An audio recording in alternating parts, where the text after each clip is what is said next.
High বন্ধুরা, আশা করি আপনারা সবাই ভালো আছেন। আবার চলে আসলাম নতুন একটি ভিডিও নিয়ে।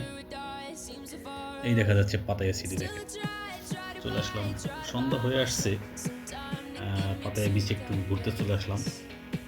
তো আপনাদের একটু দেখাই। কিছুক্ষণ পরে আমরা চলে যাবো সেই কফি মিষ্টি ওখানে। রাতের কিছু ভিউ দেখানোর চেষ্টা করবো। আসলে দেখানোটা ঠিক হবে না, আপনাদের যতটুকু দেখানো যায়।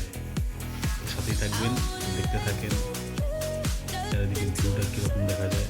সন্ধ্যা হয়ে আসছে, অলরেডি ল্যাম্পপোস্ট জ্বলে গেছে। মানুষজন কিছুক্ষণ পরেই এখানে আসবে।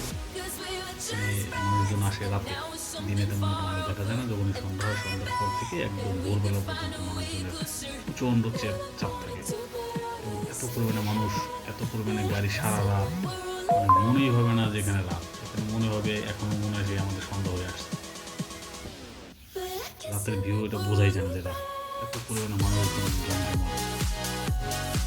এতদিনই ভালো লাগে এখানে এসে। ফ্রেশ ফুড পাবেন এবং আপনার খাবার দাবার তেমন একটা বেশি দাম না।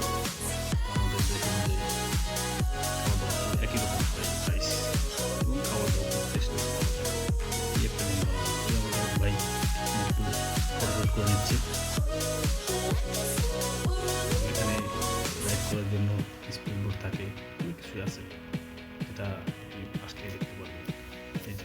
এখানে যদি কেউ গাঁজা প্রেমী থেকে থাকেন, গাঁজা এখানে একদম ওপেন। মানে গাঁজা কিনতেছে, গাঁজা খাচ্ছে, এদের সাথে কোনো বিড়ির কোনো সুপাও মিলায় না, সিগারেটের সুপাও মিলায় না, ডাইরেক্ট গাঁজার পাতা কেটে ধরে দিচ্ছে।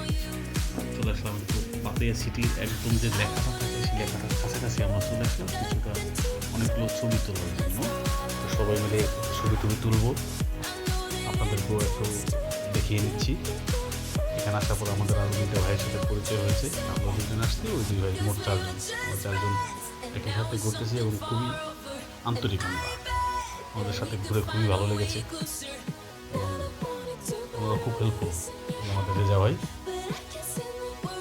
আমার বড় ভাই, উনি পর্তুগাল থেকে চলে আসছে।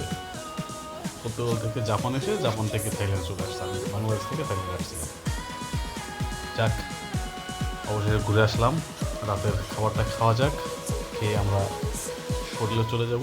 আবার কালকে দিনের কিছু ভিডিও নিয়ে আসবো আপনাদের সাথে। তো সবাই ভালো থাকবেন। আমার চ্যানেলটা লাইক কমেন্ট শেয়ার করে দিবেন।